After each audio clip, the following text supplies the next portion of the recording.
It's just the thing about like this show is it's just kind of the worst of the 80s. It's shallow and cheap and bad. And sticky. Ugh, so sticky. I feel sticky. Wonderful! Stiff. I remember how it all began. See, I kept getting requests on forums, Facebook, and otherwise to do a review of Jem and the Holograms, this old sort of proto-Hannah Montana Barbie hybrid from the 80s. And we kept trying to watch it, really we did, but there's no nice way to put this. It's just bad. It's kind of funny bad, I guess, for maybe 5 minutes, but we're supposed to review it, and my ability to feign interest, I mean, if you watch my show, you know I'm not the best actress. So the premise is basically Hannah Montana in the 80s with a computer that can pretty much do anything and does. The main character, Jerrica Benton, is... What the hell kind of a name is Jerrica?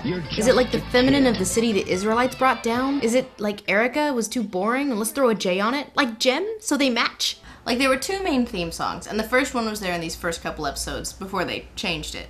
Me and my friends are Jem girls. Jem is my name. I'm sorry, I think I missed her name.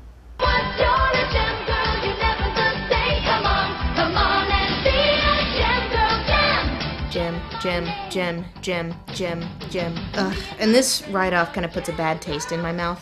Like, this was made in the age where focus grouping and product placement was really taking off and had no sense of subtlety.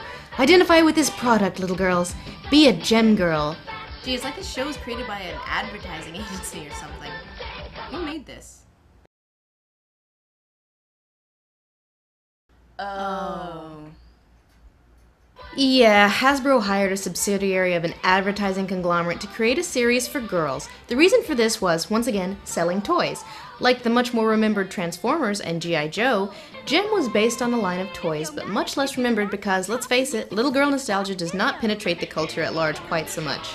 I don't think we're going to be seeing any $300 million Michael Bay tentpole starring Megan Fox this year. Although, you have to admit, that would be pretty funny. But the theme song most people remember started a few episodes later.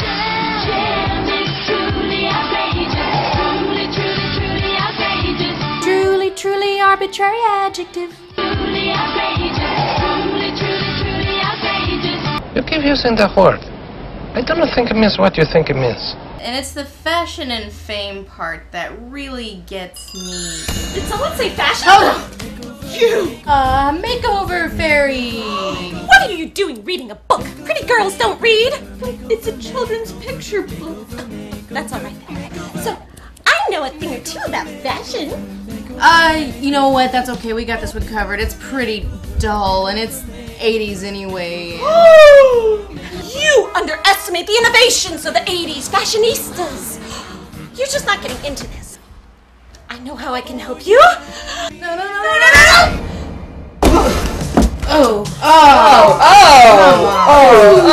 I feel so... Oh, Craig, get her glasses! Oh! Put them on, Nella, put them on! That was close. Alright. You look fabulous! Wise. I feel like the lost member of Kiss. Exactly. It's a little busy, don't you think? Yes, the more accessories, the more toys there are to sell to children.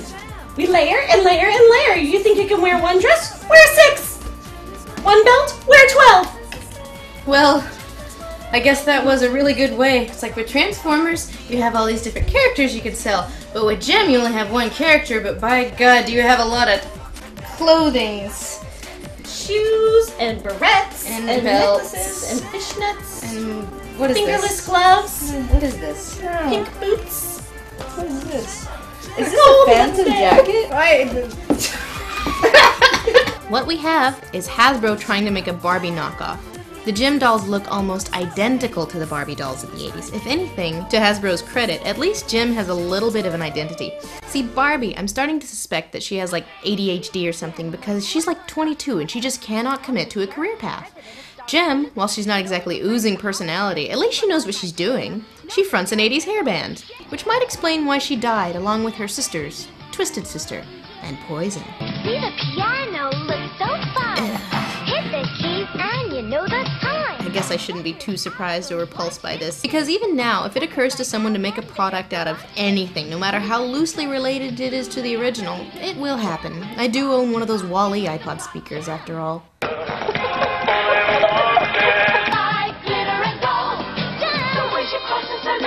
The way she crosses her legs so the purple-haired boyfriend's not getting any? Is this just a feature of the doll, or could you not think of any better lyrics? So maybe even more than Barbie, the Gem dolls kinda train young girls to prepare eagerly for the cosmopolitan magazine culture that awaits them with open jowls. Fashion and fame and all, but enough about the dolls. The series starts like this, when we're introduced to the holograms and we see Gem and it's like, wow, yeah, this is a show for little girls, right? And then all of a sudden, I remember how it all began with the unexpected death of my father. whoa, okay then. Meet also her conspicuously coordinated with her outfit boyfriend. She uses her boyfriend to accessorize. Boys are the ultimate accessory. Hasn't Barbie taught you anything? So her dad died and left her two things, half of his music empire and a halfway house for young girls. Handy! Oh, and one other thing. He left her a computer that does everything for her. Father spent years developing me. Father made you? Yes, and now I belong to you. I can generate completely realistic holograms, like this. It came to her in the form of earrings. Oh, what beautiful earrings! They're really not. And the computer basically projects holograms onto Jerrica and turns her into Gem, because all that makeup is just too time-takey. Hannah Montana doesn't have a projected face for her Clark Kent getup. Then again, Gem's face looks identical to Jerrica's, but this is one of those cartoons where all the chicks look identical, so for all we know, maybe it totally doesn't look like her and fuck it. Not to mention, at no point is anyone like, where did this Gem chick come from? What's her deal? What's her backstory? Where does she live? In the halfway house for girls, where they are expected to care for themselves and receive no supervision, well, there's like a house mother or something, but she's never there and she never talks. Jerrica owns half the company, but has no power in it for some reason. Charity? Father left half of the company to me. Jerrica, darling, you're just a kid. Bored. Are you bored? No, I mean there should be like a board of directors or something. Well, it's in this scene where we're first introduced to the quote-unquote bad adversary girl band, the Misfit. Wow. The Misfits! What the hell? Roxy! And Stormer! How did they cram their motorcycle guitars into the elevator? Like, is that a clown elevator? Like, did they just show up and tell the doorman, hey, there's some chick we need to intimidate with our silly guitar motorcycles? Like, really, why? Did they just show up to make her feel bad? Oh, but then it gets much better, because when they have a point to make, they're gonna make it in song.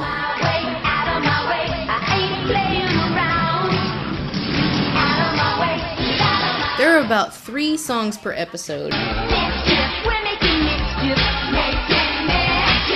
You know what, then again, when I'm engaging in an act of any sort, we tend to sing about it. I make Jello, it's so jello-y, it's so jiggly, wiggly, gonna put it in the fridge so it's a little solidified.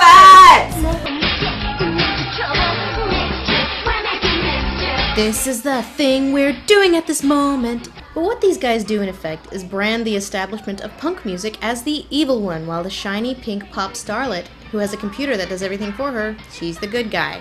The Misfits are, well, I guess they're funny in that they keep doing incredibly illegal things and no one ever presses charges. Like when Tom Selleck pisses them off, a Misfit shoves him into the pool, grabs his bulldozer, almost kills a man, almost kills a child. But remember, if the Misfits should win the contest, They just tried to kill you! Attempted murder is, I think, grounds for disqualification. It's really hard to make caddy musicianship dramatic, you guys. You need in, and I need $30. Okay, pay her, Roxy. Okay, pay her, Stormer. Huh? Oh, okay. Oh, so the blue-haired one is the Nella of the group. Hey. Ooh, delivery's here. Lindsay, pay the man. Nella, go pay him. Hey, you. But the mainest tension of the series, however, was her trying to keep her identity a secret from her boyfriend, Rio, who has no reason not to know what's going on at all, but... Why don't you just tell him? Everybody else knows. No, I'd like to tell him, but You don't know what he'll do if he knows the truth. Seriously? That's it? That's the only reason for this drama?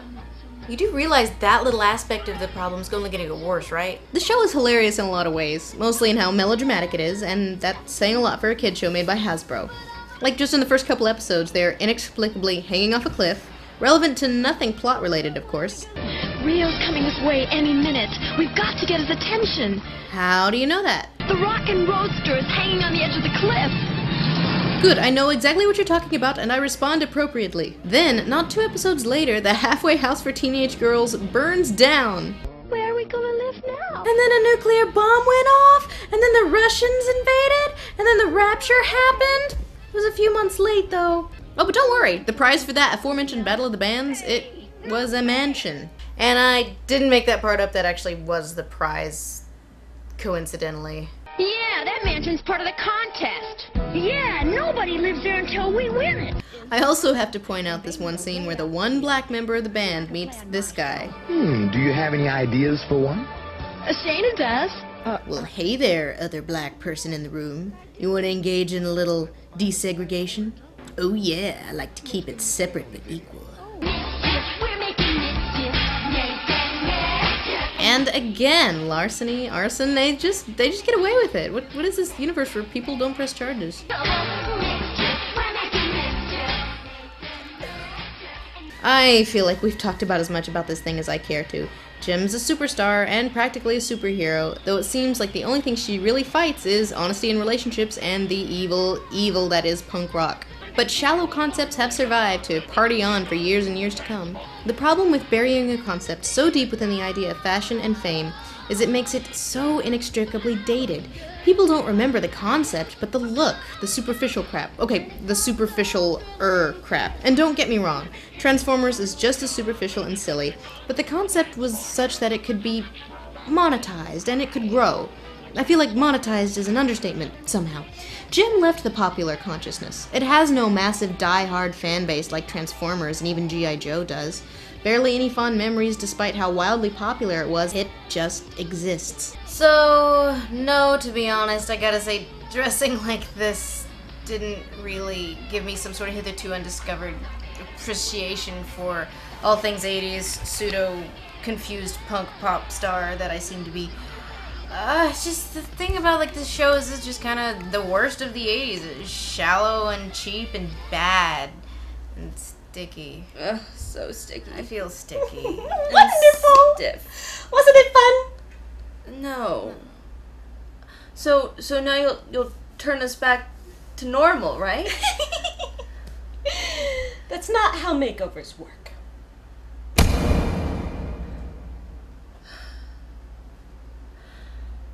Well, no, it's okay. It's okay, Nella. 'Cause you know what we have? Makeup remover, taking off my makeup, take it out by the shins. Oh, makeup remover, oh my god, this is gonna take forever to get out of my hair. I don't know what the genre of music is we're getting at, but this outfit, I'm so confused right now. It's like a really good pop punk thing that has no leg warmers.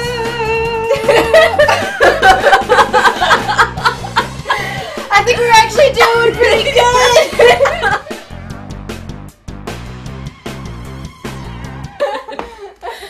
Fuck yeah! With a PH. Funny.